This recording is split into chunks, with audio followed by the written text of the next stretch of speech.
좋아요, 구독! 외신 브리핑 시작합니다. 어제 3대 지수는 모두 다 하락하면서 마감했습니다. 먼저 다우지수는 0.16% 하락했고요. 나스닥은 0.07%, 그리고 S&P 500 지수는 0.2%가량 하락하면서 오늘 종가를 형성했습니다. 국채 수익률이 급감했음에도 불구하고 차익 실현 매물이 나오게 되면서 지수에는 하방 압력을 가한 것으로 보입니다. 국채 시장에서 수익률은 10년물 기준으로 해서 10bp 가까이 크게 떨어졌는데요. 다만 11월 장세 그대로만 보고 놓고 본다면 기록적인 상승장을 좀 보이고 있습니다. 다우지수는 약 9%, S&P 500 지수는 8.6%, 그리고 나스닥 지수는 13% 가까이 상승했습니다.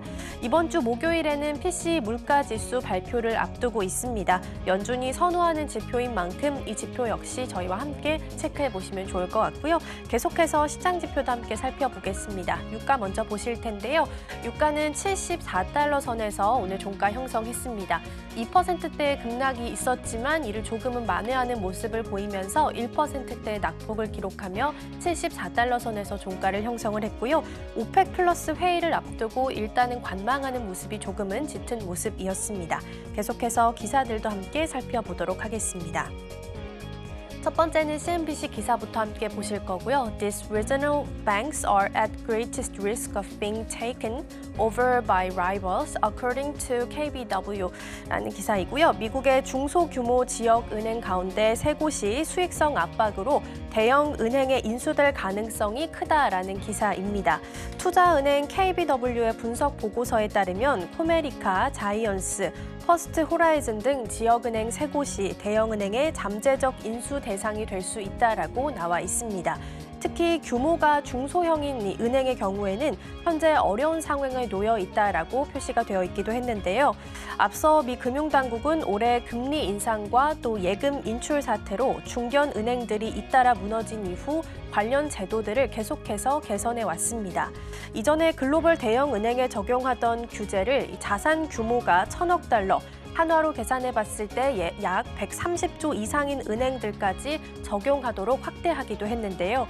이에 따라서 은행업계는 결국 자산 규모가 1,200억 달러 이상, 그리고 500억에서 800억 달러, 그리고 200억에서 500억 달러 이렇게 세 가지 분류로 나뉘면서 각 규모에 맞게 수익성을 최적화할 것으로 예상이 되었습니다.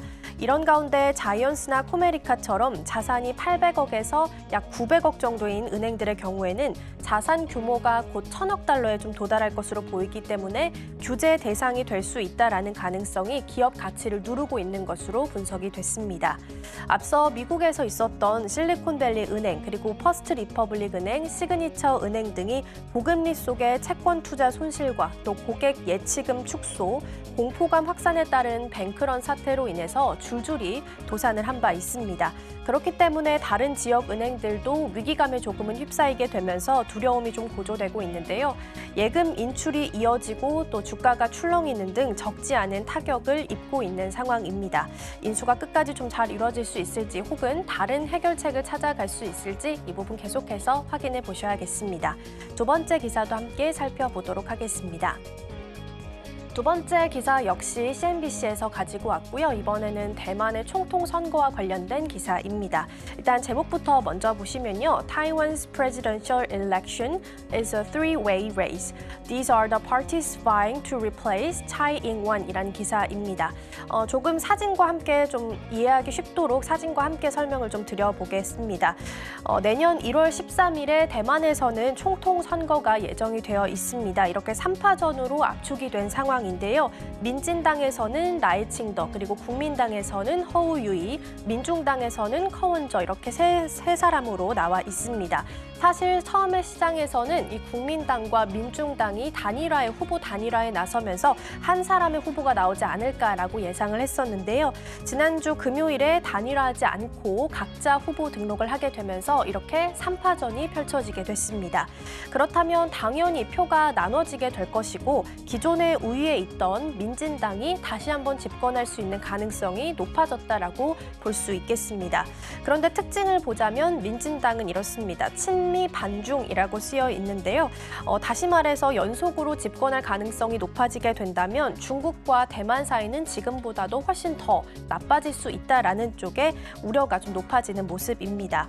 일단은 시장에서는 민진당의 우승을 조금 더 높게 점치는 모습이고요.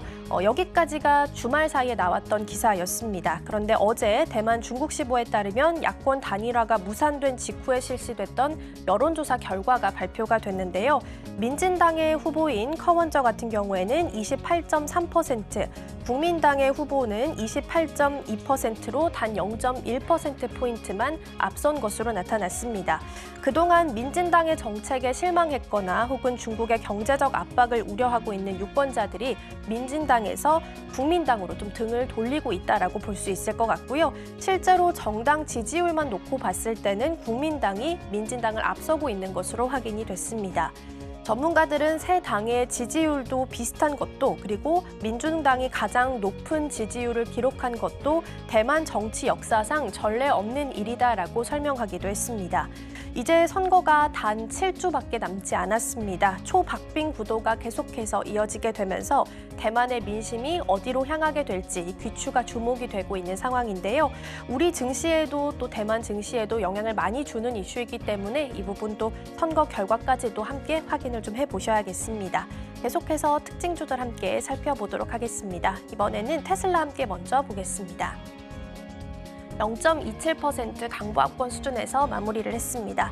일론 머스크 CEO가 최근 반유대주의 논란을 일으켰습니다. 반유대주의 음모론에 주장하는 글에 공개적으로 동조를 했다가 논란을 빚은 건데요. 반유대주의 발언으로 인해서 디즈니나 아마존 그리고 마이크로소프트 등 200개 이상의 회사가 광고를 중단하겠다라고 밝히기도 했습니다. 이에 따라서 연말 광고 매출이 최대 980억 달러 대폭 감소할 것으로 현재 전망이 좀 되고 있는데요. 이에 대한 임시 방편으로 머스크는 이스라엘을 방문하면서 네타냐후 총리를 만날 것이다라고 전했고 실제로 어제 만남을 하면서 크파르 아자를 시찰을 했습니다. 이곳은 지난달 하마스의 테러 공격을 받은 이스라엘 공동체 중 한 곳이다라고 볼 수 있을 것 같고요. 또 네타냐후 총리가 온라인 생중계 채팅에서 하마스가 반드시 제거돼야 한다라고 답을 남기자 선택의 여지가 없다. 나도 돕고 싶다라고 답을 남기기도 했습니다. 또 머스크는 이날 이스라엘을 방문하면서 헤르조그 대통령도 만났는데요. 일단은 논란을 좀 잠재우기 위해서 나서는 모양새지만 이번 만남 하나만으로는 이 논란이 사그라들지는 않을 것으로 보이고 있습니다. 계속해서 두 번째 특징도 함께 살펴보겠습니다. 두 번째는 디즈니 함께 보실 거고요. 0.93%, 1%대에 가까운 낙폭을 보이면서 종가를 형성했습니다. 디즈니가 100주년 기념에 개봉했던 영화 소원이 추수감사절 흥행 부진을 겪고 있다라는 소식이 전해졌습니다. 영화 소원은 디즈니 100주년을 기념하면서 개봉했던 뮤지컬 애니메이션인데요. 미국 연예매체 TMZ는 영화 소원이 추수감사절 기간 동안 413억 원의 수익을 올리면서 일단 시장 기대치에는 부응하지 못했다라고 전했습니다. 앞서 디즈니는 추수감사절 기간에 맞춰서 엔칸토, 코코 등을 선보이면서 흥행을 주도해 왔었던 적이 있었는데요.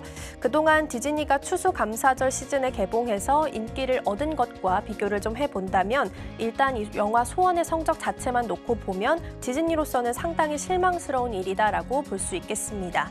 다른 기대작 사이에서 좀 빛을 보지 못하게 되면서 헝거게임, 나폴레옹에 이어서 3위 자리를 차지하게 됐습니다.